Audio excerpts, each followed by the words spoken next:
Andressa Marques, que também abordou o tema sobre a retirada dos nonos anos. Conversava agora com a vereadora Rose, e uma preocupação levantada, inclusive, no dia de ontem, é que se tem medo que, de repente, jovens em função disso, aumente a evasão escolar.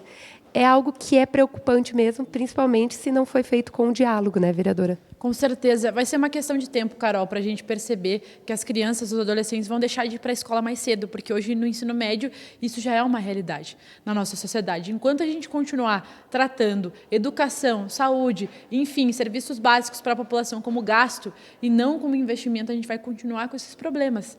Nós percebemos que sempre tem um discurso de que se gasta demais, que a gente precisa otimizar o serviço público, mas eu faço uma pergunta para o Executivo Municipal. Essas medidas, elas vão facilitar o acesso, vão melhorar a nossa educação, elas vão piorar?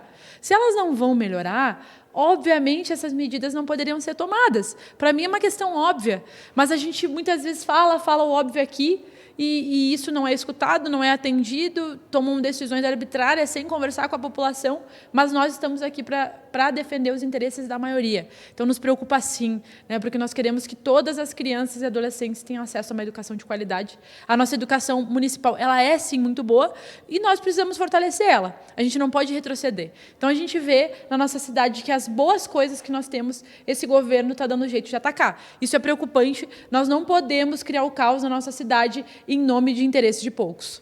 Inclusive, na sua fala no Grande Expediente, a senhora levantou sobre o problema da infraestrutura de escolas estaduais também, né? Isso também é algo preocupante, porque vai aumentar o número de crianças nessas escolas também, né? Exatamente. O nosso estado é reconhecido, infelizmente, no Brasil inteiro por a péssima qualidade na educação.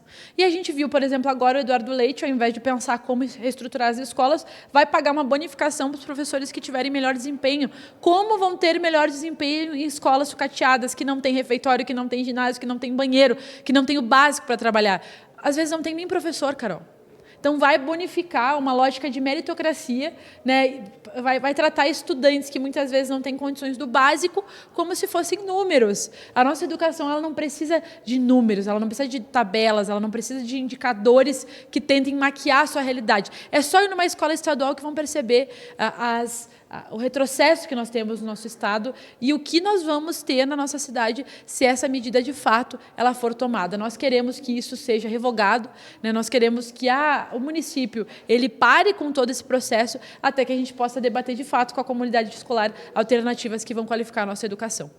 Muito obrigada pelos esclarecimentos. A gente vai acompanhar tudo isso de pertinho, com certeza. Um ótimo trabalho para a gente, Carol, e sigam nos acompanhando para poder estar informados sobre a nossa cidade.